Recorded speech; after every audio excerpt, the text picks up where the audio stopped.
Learn from other people's experience and say no to tobacco smoking. Those words of caution from Health and Wellness Minister Dr Christopher Tufton while addressing a recent ceremony recognizing No Tobacco Day. Smoking causes cancer, heart disease, stroke, lung diseases, diabetes, and chronic obstructive pulmonary disease, and many other illnesses. Health and Wellness Minister Dr Christopher Tufton says smoking tobacco is not worth it. He told youngsters at the recent No Tobacco Day ceremony that they must learn from the experience of others. Many of them are up at the National Chest Hospital. Them can't breathe. If you have a machine over them nose and mouth, because their lungs has changed color. If you ever seen a lungs that is contaminated by tobacco, it is dark and discolored, and it cannot perform the function that it ought to perform. He says the matter should be a constant discourse, but notes the significance of a day to highlight the issue.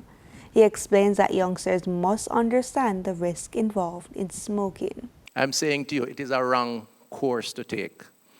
So today, let World Tobacco Day for you be an attempt at learning the effects of tobacco on the lungs. It will eventually kill you. That's the point I make. He also cautioned against the use of e-cigarette by students. They put all the nice colors and the nice features.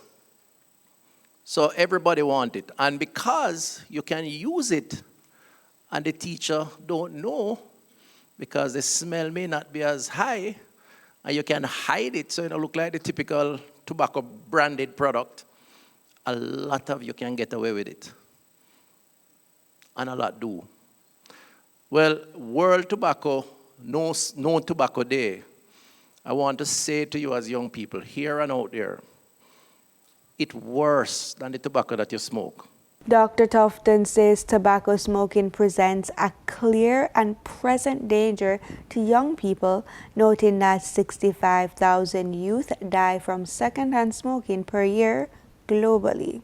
He further notes that the government is moving to enact legislation to punish those who sell tobacco products to youngsters. We're now at the advanced stage in the Parliament. The committee is deliberating on all the recommendations.